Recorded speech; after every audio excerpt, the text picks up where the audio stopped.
नमस्कार। आज के हमारे इस वीडियो में हम आपके लिए लाए हैं भगवान भोलेनाथ की एक बहुत ही सुंदर और प्रेरणादायक कथा।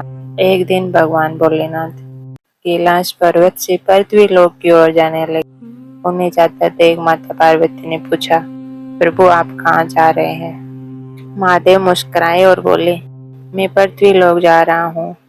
माता पार्वती बोली, प्रभु मैं भी आपके साथ चलूंगी।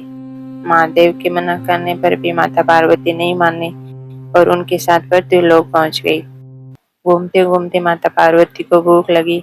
उन्होंने कहा, महादेव मुझे भूख लगी है, मेरा मन खीर कांड का भोजन करने का है। महादेव बोले, चलो पार्वती आगे चलते हैं। कुछ दूर जाने पर वे एक सेठ के घर पहुंचे। महादेव ने द्वार खटखटाया। एक सेठानी बाहर आई और बोली, कहिए महाराज क्या चाहिए? महादेव बोले, हमें खीर खांड का भोजन करना है। ये सुनकर सेठानी घमंड से बोली, अगर खीर खांड का भोजन करना था तो अपने घर में खा लेते। इतना कहकर वह भीतर चली गई। महादेव और माता पार्वती आगे बढ़े। थोड़ी दूर पर उन्हें एक गरीब बूढ़ी माई मिली। उन्हें आदर पूर्वक कहा, महाराज आइए महाराज, बैठिए महाराज, आपको क्या चाहिए? महादेव बोले, माता पार्वती को खीर खांड का भोजन करना है। बूढ़ी माई बोली, आ बैठिए महाराज, मैं अभी व्यवस्था करती हूँ। वह एक लोटा पानी लेकर बाहर जाने लगी। तब महादेव ने पूछा, बूढ़ी माई आप कहाँ जा रही हो?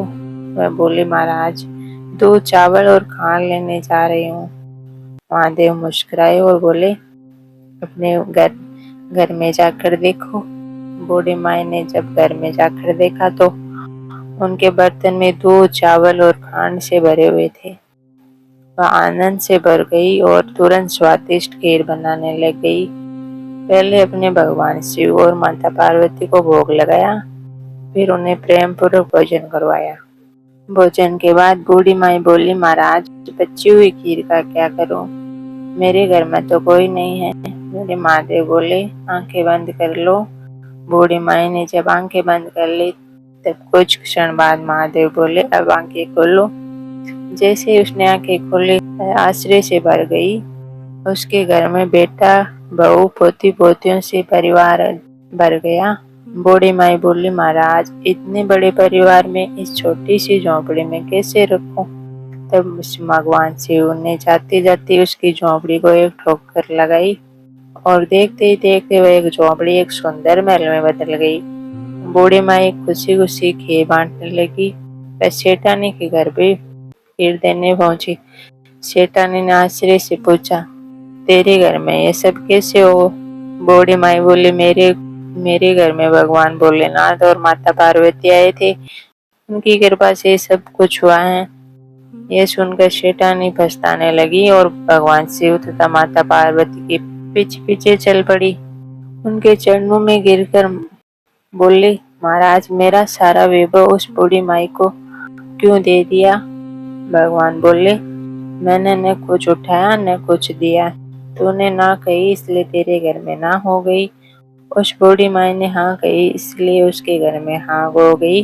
सेठा ने रोती हुई बोली, महाराज अब मेरे लिए भी कुछ कीजिए। महादेव बोले, जा तेरा काम रुकेगा नहीं, लेकिन तेरा धन जुड़ेगा नहीं। इतना कहकर भगवान भोलेनाथ और माता पार्वती कैलाश पर्वत की ओर लौट गए। हे भोलेनाथ, जैसी बूढ़ी माई पर अपनी कृपा बरसाई, वैसे ही इस कथा को सुनने वाले, सुनाने वाले और हर हर महादेव का जयकारा लगाने वाले को सभी भक्तों को अपनी कृपा बनाए रखना। जय भोलेनाथ, जय माता पार्वती।